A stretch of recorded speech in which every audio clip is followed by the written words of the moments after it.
what right now the answer that I'm referring to would be from question 14 from your module number 1, which is final accounts. So there are 3 parts to statement of changes in equity. First is your equity share capital, then you have instruments entirely equity in nature, and then you have other equity. So firstly, let's take a look at the first part of the statement, which is equity share capital. So according to the question, the equity share capital as at 1st April 2019 is 50,000 equity shares of rupees 100 each, which in amount would be 50,000 into 100, which is 50 lakhs. Secondly, now we'll be looking at the changes that have occurred throughout the year and that has affected the equity. So in the question it is mentioned that equity shares issued during the period are 1,000 equity shares of rupees 100 each at par. This means that the company has made a fresh issue of shares of 1,000 shares, which is worth 100 rupees. So 1,000 into 100, it's 1 lakh. Now in the question there are no other changes made to the equity, and therefore we get the closing balance as at 31st March 2020, which will be 50 lakh plus 1 lakh, that is 51 lakhs. Now let's take a look at the second part of the statement, which is instruments entirely equity in nature. Now the meaning of this is basically that there are the instruments that fall and fit the definition of equity under the Indian accounting standards, and also those instruments that do not have a component of liability attached to them. So in the question there has been no mention of this part, and therefore we leave this segment empty. Alright guys, now we will be moving into the third part of statement of changes in equity, which is other equity. So to calculate the changes made during in other equity during the year, we create a schedule, a table, which consists of the following stuff. First is your particulars, where you describe your changes, and next you have reserves and surplus.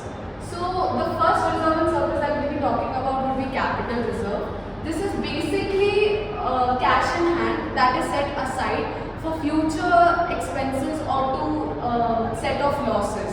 Now this money is not at all used to distribute dividends. Secondly, we have securities premium reserve, which basically consists of the amount that you received as premium during the issue of shares or debentures. Thirdly, we have retained earnings, which is basically a profit after accounting for all the expenses, gains, losses. And this amount is used to distribute your dividends. Now we have money received against share warrants.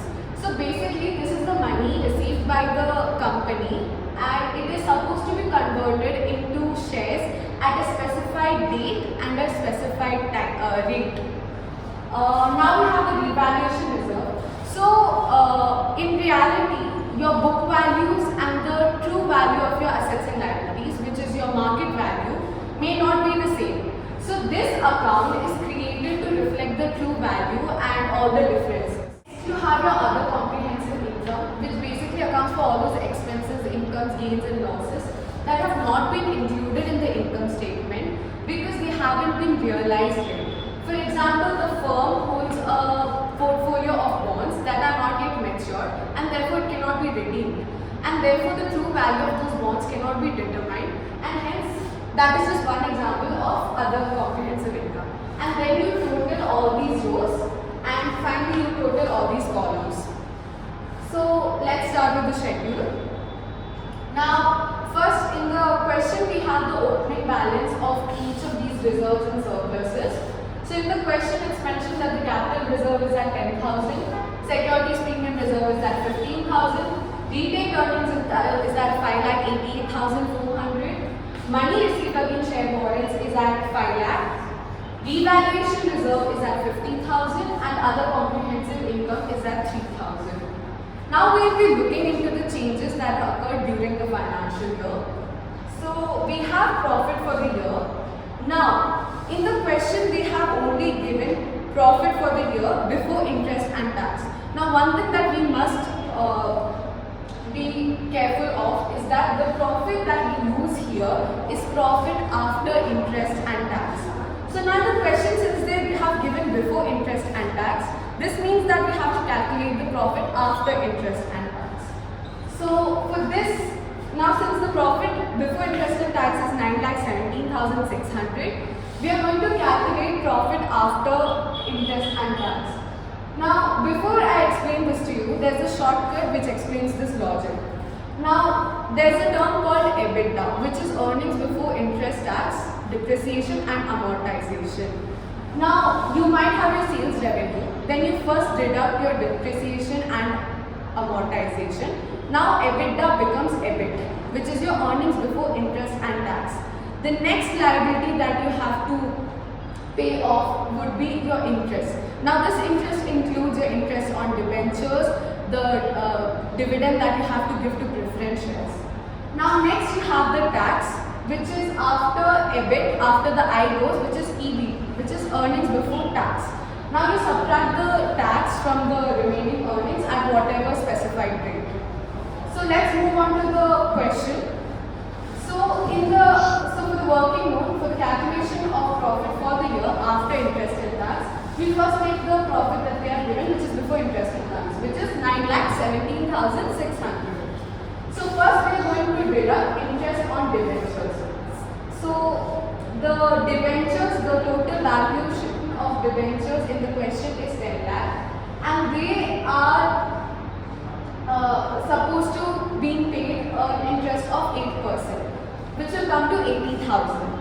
And now we will deduct the preference dividend that is to be given on 1 lakh, which is 12%, and that will be at 12,000.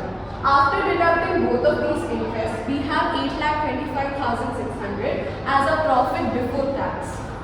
Now the tax rate mentioned here is at 35%. So we will be deducting a tax of 35% on profit before tax. So the 35% of 8,25,600 is 2,88,960, and after deducting that, the amount that you get is 5,36,040 rupees, which is your profit after tax. Now, this is the profit that is required to be up here by calculating changes in other equity. So, since we have calculated this, this is your working note number 1, and this is the amount that you will be placing here. Now, next change that we need to look at here is increase in other comprehensive income, which in the question has been mentioned at 15,000 rupees. Now, the next thing mentioned in the question is that the company has paid interim dividend. Now, interim dividend is basically the dividend that the firm gives off before their annual general meeting and before the final version of their final accounts has been released by the company. Now, during the year, the firm paid an interim dividend of 50,000 rupees. Now, since it's an outflow, it gets deducted from the retained earnings, which is minus 15,000. And that is all the changes are available in the question. And therefore, now we can tally them off and by totaling them. So, 10,000 remains 10,000, 15,000 remains 15,000, 5,88,400 is added to 5,36,640 by using the working note, and then an additional 50,000 is deducted from this amount, which gives you 10,75,040 rupees. And there's no changes made during money received against share warrants, which is 5 lakh, and it remains 5 lakh. And revaluation reserve stays at 50,000. Other comprehensive income has 3,000 plus 15,000, which is 18,000. And then you total up all these rows and you total up all these columns. So you will get the answer of 16 lakh 68,040 rupees. And that's all.